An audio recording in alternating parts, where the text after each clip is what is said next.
YouTube family, सभी को राधे राधे, जय श्री कृष्णा। कान्हा की प्यारी चैनल पर एक बार फिर से आप सभी का स्वागत है।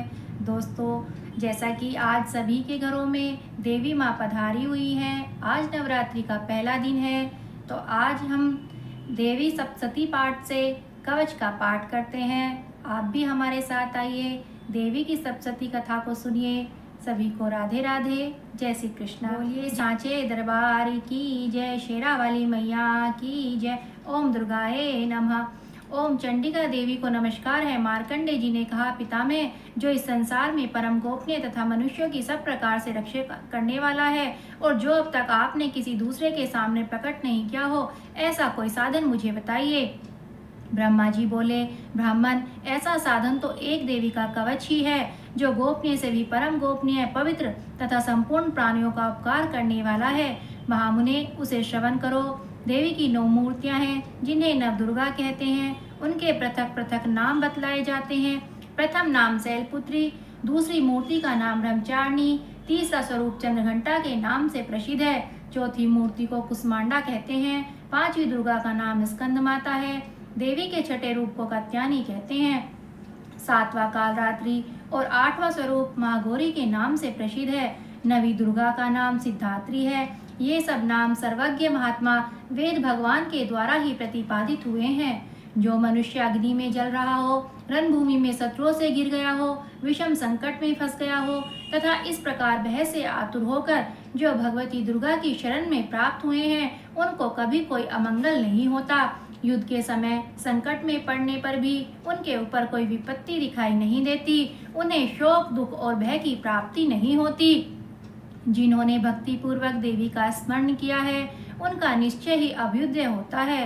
देवेश्वरी, जो तुम्हारा चिंतन करते हैं, उनकी तुम निसंदेह रक्षा करती हो। चामुंडा देवी प्रेत पर आरूढ़ होती हैं, बारही भैंसे पर सवारी करती हैं, इंद्री का वाहन ऐरावत हाथी है। वैष्णवी देवी गरुड़ पर ही आसन जमाती हैं, महेश्वरी वृषभ पर आरूढ़ होती हैं, कौमारी का वाहन मयूर है। भगवान विष्णु की प्रियतमा लक्ष्मी देवी कमल के आसन पर विराजमान हैं और हाथ में कमल धारण किए हुए हैं। वृषभ पर आरूढ़ ईश्वरी देवी ने श्वेत रूप धारण कर रखा है। ब्राह्मणी देवी हंस पर बैठी हुई हैं और सब प्रकार के आभूषणों से विभूषित हैं। इस प्रकार ये सभी माताएं सब प्रकार की योग शक्तियों से संपन्न हैं। इनके सिवा और भी बहुत सी देवियां हैं, जो अनेक प्रकार के आभूषणों की शोभा से युक्त तथा नाना प्रकार के रत्नों से सुशोभित हैं। ये संपूर्ण देवियां क्रोध में भरी हुई हैं और भक्तों की रक्षा के लिए रथ पर बैठी दिखाई देती हैं। ये शंख, चक्र, गदा, शक्ति, हल और मूषल, खेटक और तोमर, परशु तथा पास, कुंत और त्रिशूल एवं उत्तम साग, धनुष आदि अस्त्र शस्त्र अपने हाथों में धारण करती हैं। दैत्यों के शरीर का नाश करना, भक्तों को अभयदान देना और देवताओं का कल्याण करना, यही उनके शस्त्र धारण करने का उद्देश्य है। कवच आरंभ करने से पहले इस प्रकार प्रार्थना करनी चाहिए। महान रौद्र रूप, अत्यंत घोर पराक्रम, महान बल और महान उत्साह वाली देवी, तुम महान भय का नाश करने वाली हो, तुम्हें नमस्कार है। तुम्हारी ओर देखना भी कठिन है। शत्रुओं का भय बढ़ाने वाली जगदम्बिके, मेरी रक्षा करो।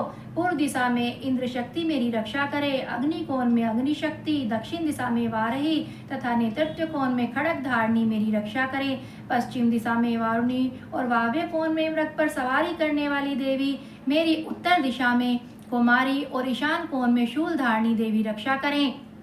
ब्राह्मणी, तुम ऊपर की ओर से मेरी रक्षा करो और वैष्णवी देवी नीचे की ओर से मेरी रक्षा करें। इसी प्रकार सबको अपना वाहन बनाने वाली चामुंडा देवी दसों दिशाओं में मेरी रक्षा करें। जया आगे से और विजया पीछे की ओर से मेरी रक्षा करें। वाम भाग में अजीता और दक्षिण भाग में अपराजिता रक्षा करें।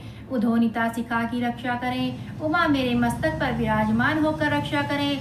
ललाट में मालाधारी रक्षा करें और यशस्वी देवी मेरी बाहों का संरक्षण करें। बाहों के मध्य भाग में त्रिनेत्रा और नथनों की यमघंटा देवी रक्षा करें। दोनों नेत्रों के मध्य भाग में सातनी और कानों में द्वारका वासनी रक्षा करें। कालिका देवी कपोलों की तथा भगवती सांकरी कानों के मूल भाग की रक्षा करें। नासिका में सुगंधा और ऊपर के होठ में चर्चिका देवी रक्षा करें। नीचे के होठ में अमृत कला तथा जिह्वा में सरस्वती देवी रक्षा करें। कुमारी दांतों की और चंडिका कंठ प्रदेश की रक्षा करें। चित्र घंटा गले की घाटी की और महामाया तालु में रहकर रक्षा करें। कामाक्षी ठोड़ी और सर्वमंगला मेरी वाणी की रक्षा करें। भद्रकाली गिरवा में और धनुर्धारी मेरुदंड में रहकर रक्षा करें। कंठ के बाहरी भाग में नील गिरवा और कंठ की नली में नलकुंबरी रक्षा करें। दोनों कंधों में खड़गनी और मेरी दोनों भुजाओं की व्रजधारणी रक्षा करें। दोनों हाथों में दंडनी और अंगुलियों में अंबिका रक्षा करें। सुलेश्वरी नखों की रक्षा करें। कुलेश्वरी कुशी पेट में रहकर रक्षा करें। महादेवी दोनों स्तनों की और शोक विनाशनी देवी मन की रक्षा करें। ललिता देवी हृदय में और शूलधारणी उदर में रहकर रक्षा करें। नाभि में कामिनी और गुहा भाग की गुहेश्वरी रक्षा करें। पूतना और कामिकालिंग की और महिष्वानी गुदा की रक्षा करें। भगवती कटी भाग में और विंध्यवासिनी घुटनों की रक्षा करें। संपूर्ण कामनाओं को देने वाली महाबली देवी दोनों पिंडलियों की रक्षा करें। नरसिंह दोनों घुटनों की और तेजस्वी देवी दोनों चरणों के पृष्ठ भाग की रक्षा करें।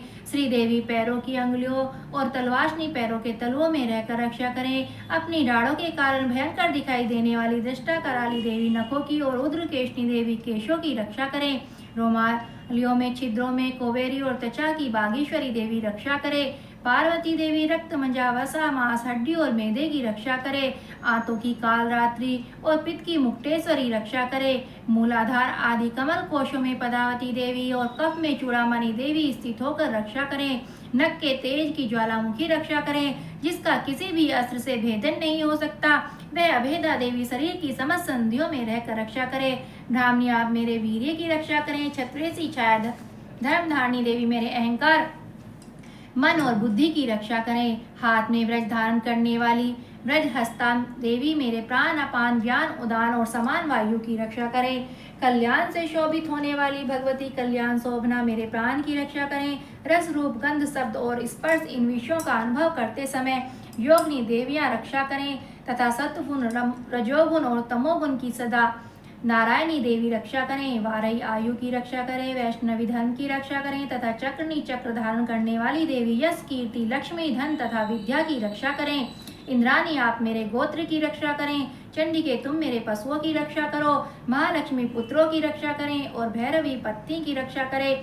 मेरे पद की सुपदा तथा मार्ग की क्षेम करी रक्षा करें। राजा के दरबार में महालक्ष्मी रक्षा करें तथा सब और व्याप्त रहने वाली विजया देवी संपूर्ण भयों से मेरी रक्षा करें। देवी जो स्थान कवच में नहीं कहा गया है अतएव रक्षा से रहित है, वह सब तुम्हारे द्वारा सुरक्षित हो, क्योंकि तुम विजयशालिनी और पाप नाशनी हो। यदि अपने शरीर का भला चाहे तो मनुष्य बिना कवच के कहीं एक पग भी न जाए। कवच का पाठ करके ही यात्रा करे। कवच के द्वारा सब ओर से सुरक्षित मनुष्य जहाँ जहाँ भी जाता है वहाँ वहाँ उसे धन लाभ होता है तथा कामनाओं की सिद्धि करने वाली विजय की प्राप्ति होती है।